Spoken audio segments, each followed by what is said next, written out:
Hey guys, it's the Mad Stacker here again with our second city video. I say our because, of course, again here with me is the lovely Lady Stacker. Hello. Who's eating cheese, so don't be surprised if you hear some chewing.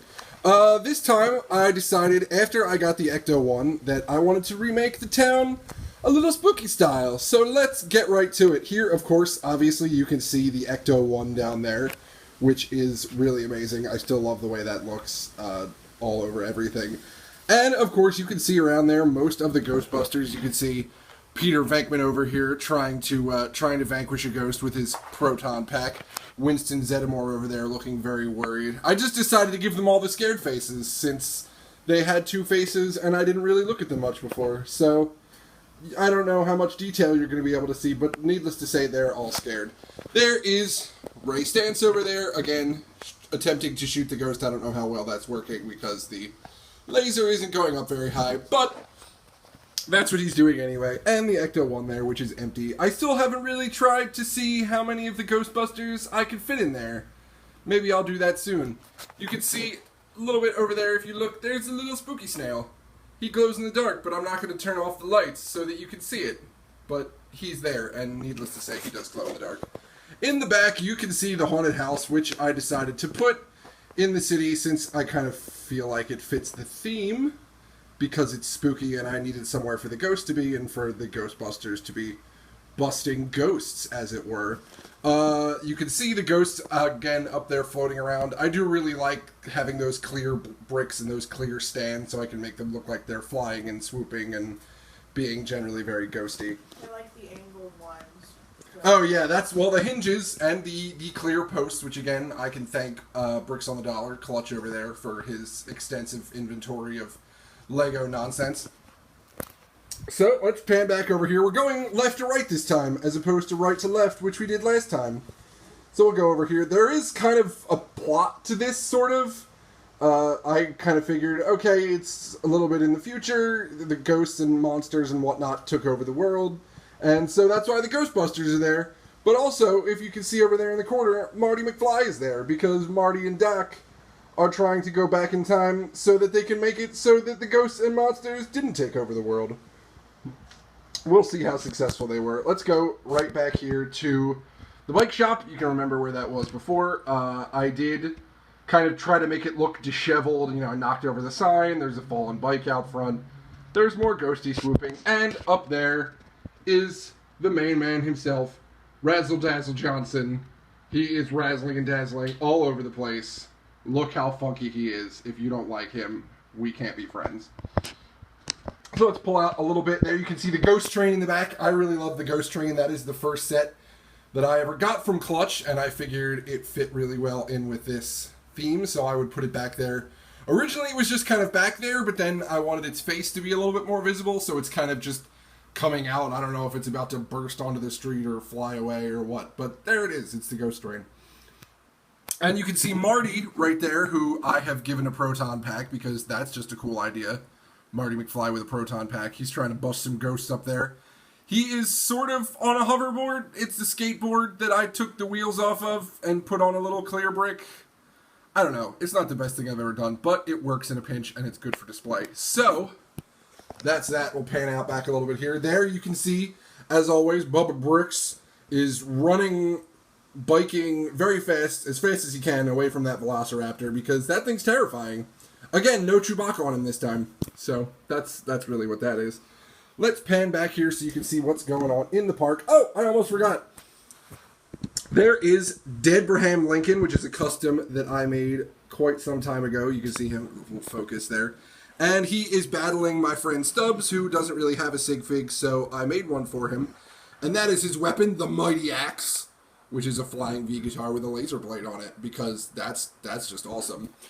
In case you're curious, Deadbraham Lincoln, I don't know if that's actually his official name, but that's the name that I call him, is the mascot for Brick Wars, which is the Lego building block themed miniatures war game that I play a lot. If you follow me on Instagram, you have seen probably plenty of my Brick Wars pictures, and I figured he's spooky enough to fit in with the theme, and they're fighting. So now we can actually go over to the park here. You can see all the spooky stuff going on in here. let's check out. There is the vampire bride. She is terrifying. Shirley, our mail lady, who, I don't know why she's still trying to deliver mail, I guess, rain, sleet. The mail must go through. Yeah, rain or sleet or giant hideous monsters. Nothing stops the mail, I guess, in Stackville. And over here, you can see there is the Medusa, which is a really great minifig from the collectible minifigures somewhere. And she turned the pantsless magician to stone. I really wanted to see if I could actually, get stone-colored stuff, but I didn't feel like getting that into it, so he's paralyzed. Just deal with it. Over here, there is me, of course, battling with Lord Vampire. I do like to incorporate the sigfigs that I have into my city setup, so if you want to send me a sigfig, drop me a message or whatever, and it'll surely go in there. But I am battling him with my crowbar, which I have dubbed Excalibur for reasons that should be obvious to just about everybody. I wanted to put that coffin there. I really like that from the vampire hearse in front of Runaway Richard, just to kind of, add a little flavor. You can see all the flowers in the town have died. You can see them back there, and over here, they've all lost their leaf. I did kind of want to make it look a little bit more disheveled, but the best I could do is take the flowers off and add a couple of the brown bushes in there. I did what I could, sue me. In the back here, you can see we have the city pizza still. It is infested with ghosts, and all of the flags are at half-mast. And there's the moon piece. It's maybe not as high as it should be for the moon, but I got that piece from the Vampire Castle, and I really like it. I think it incorporates well to any kind of spooky setup. So there's that. And the city pizza, you can see, again, like I said, the flowers have all died because it's spooky. And you can see the Frankenstein butler. I don't know if that's copyrighted. Don't sue me. He's got the pizza today. And see if I can get a good shot of it. Probably not. But inside, you can see the zombie chef and that piece that he's holding. If I could focus on it, maybe you might be able to see that it's the heart. You probably can't see it, but needless to say, it's definitely the heart. Thank you, lady. For more details, go on my Instagram, where I like to take pictures of stuff. I thought it would be really cool to try to have this sort of, phone line electrical wire setup. I don't know how well that really worked and how well I'm going to keep it, but I think it looks pretty cool for now. While we're here, let's move right on over to the newsstand, which is now abandoned. There is no one inside it. I did get a new piece, the City Financial News, which you can see right there. But over here, joining the city dog, is the werewolf, or Wolfie. Wolfie! Oh, Wolfie, as I call him. He's about to do his business on that fire hydrant. Hopefully, Ellie back there will be able to take care of him with her tranquilizer rifle. What was the comment that you made about that? Oh, I've taken down bigger prey with smaller needles in the hospital. So that's that. I think she'll probably be successful. It's okay though, I'm a nurse. Yes, she's trained for this, don't worry. And you can see there at the bus stop, I'm not really going to show you him, but that is Mr. Good and Evil, Dr. Jekyll and Mr. Hyde, whatever you want to call him. And there's a little buddy there. He's just hanging out. Look at him. He's so cute. Is there anything else going on in the park? No, that's it. But over here, you can see the start. There is another sig fig, my friend Scott, with what I call an ecto rifle. That is a Brick Warriors steampunk rifle. Check out Brick Warriors. They have some great accessories. And he's shooting down the mummy. That is not the Monster Fighter's mummy. That is the Pharaoh's Quest mummy, which I think looks cooler and is more detailed. So he's the one that I put there. That is a very nice mummy. Oh, yeah, with the headdress and all the... shiny. It's 10 very... 10 out of 10 wood mummy again. Thank you. That was beautiful. But there's that. That is Scott taking on the mummy. Now, over here you can see, if you haven't seen it, if you haven't been following me on Instagram, is a new mock that I made, which is the pool! The city pool, which goes right there in the park. It used to be slightly more friendly before I changed it to be all monster-y themed. But now it's full of monsters. And there is another sig fig, which is my friend Phoebe, with her fishing spear. Which, again, that's another Brick Warriors accessory. I've seen some people ask about them. Go to brickwarriors.com, check out their stuff, order things from them, because they're awesome. In there, in the pool, let's get a little pan out a little bit so you can see the pool a little bit better. That over there is normally kind of where the guy that administrates the pool hangs out, but he's gone, obviously, since most of the city is abandoned. There in the pool, you can see the swamp monster, who's being slightly threatening.